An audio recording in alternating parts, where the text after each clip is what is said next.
Hey guys, this is Poetspice and I'm here for the last Summer Homes collab in July. And I can't believe this because it's the last week in July. I'm so depressed. Oh gosh, yes. But anyway, let's get moving before I cry. Okay, so I wanted to make some big grand finale project at the end, but you know how things go. They never turn out the way you want to. So instead, I ended up doing something else. All right, today I did put up a, well, I got it, well, it's today when I'm filming it, but I got in the Spellbinders 13 days of Craftoween advent calendar, and they had this day 11, which is so cute, by the way, and I wanted to use it. So it's this little haunted house, but like I said in the previous videos and several other videos, you don't have to use it for what it is intended. So I was like, it's such a cute house, and I didn't want to do Halloween, so I made it like a beachy house. Then I have these tags from AlinaCuttle, which is, she's on AliExpress, but she's also on Amazon, and I bought these like so long ago. But I love this tag die set. And then I used this, but I only used a circle. And this is Spellbinders, what is it? Sunset in a Glass. So, but I just used a circle. That's all I did for that one. So, I'll show you the first thing. Oh, and here's the paper I used.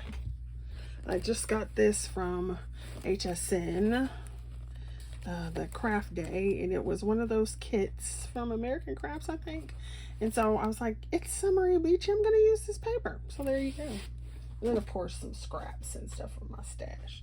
So I created a tag, and of course, like I said, when you want something, you can't find it. So I couldn't find the ribbon I wanted to use. But I cut 2 layers of, well, actually I cut 110-pound cardstock cream, and then I did the same size in this paper from the pad. Like I got glue on my fingers. The same size from the paper pad, which is a wood grain. And I was like, cool, because it had wood grain at the top and then sand at the bottom of the page. And I was like, that's perfect. This was some paper that I actually cut down from something that I got alcohol marker on my finger, that I cut down from something that I colored. And I was like, oh, well, that has the perfect paper. And then so down here, you will see that I tore the ends of this paper down here and made little sand hills. And then here is the haunted house made with, like, you know, wood. So it gives me this very beachy theme kind of going on. And then so once I got this piece, you know, everything loaded up, I went ahead and then took the die and cut it so that everything would, the stitching would match and everything. And then I glued this on, and there was a sentiment from that paper pad, and there's the little circle. I wanted it to be the sun, and I had this like cute little sun, and I can, once again, you know, you can't find the specific die when it's in a different thing. So I was like, well, it'll work up there. So I thought that was cute. And then I did some marker work a little bit and added the black line so you can see it. So that's a cute little tag. Tag. And then I used some paper from my stash, of course. I used these.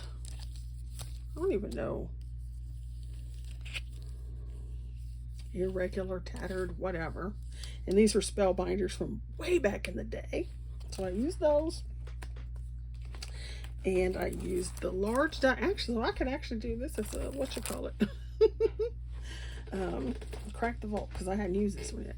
So, and then I finally used this, and it's got a little house there. So I used that.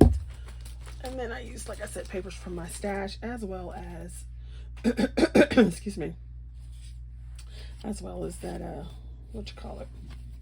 So I made my little house, and I just put some edging on here, and I colored it all with this cream, or cut it all in the cream color, and then I just used my markers to highlight and edge. And then, so for the windows, I just went and put a little piece there.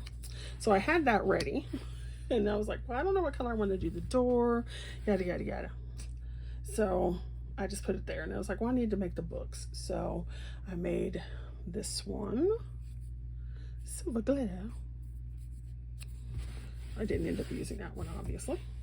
And then I made these because I wanted it to look very beachy. So I thought I lost this one, and so I cut another. I'm like, where's my house? So I cut another one, but I like this better for this because then it'll have this dark place here, whatever. So I put the house together, and then I put the books together, and it's so fun. So I used some of this paper, and then a green paper I had from another pack to make the bottom layers, and we have some foil paper. And then this is actually a surfboard from that new paper, and this is from the new paper as well.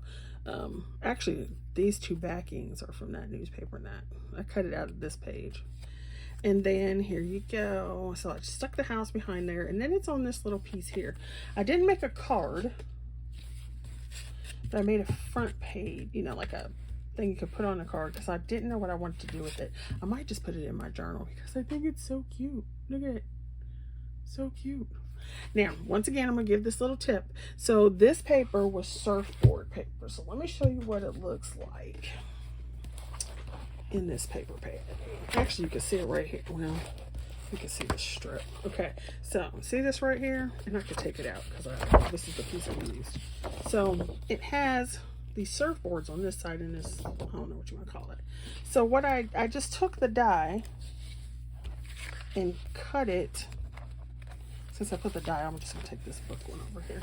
So like I took the die and just put it over where the surfboard is, right? And then cut it out, and then you get that little color, and it looks so cute, and you would never know that's a surfboard. And then I did the same thing down here with a different one, so you can see the two surfboards over there. And so once again, you can always make your papers look totally different than what they were intended for. So that's what I have for you. Thank you for watching. Thank you for participating, those ladies who participated in it. Go check them out. And next week we will be starting with an ATC mini art collab where we are making ATCs or artist trading coins and tags or twinchies. So, you know, 2x2 square. So we can make any of those, combination of them. And those will be next month on Wednesday. Same time, same bat channel. All right, see you guys later. Thanks for watching. Bye. Be safe. And use condoms.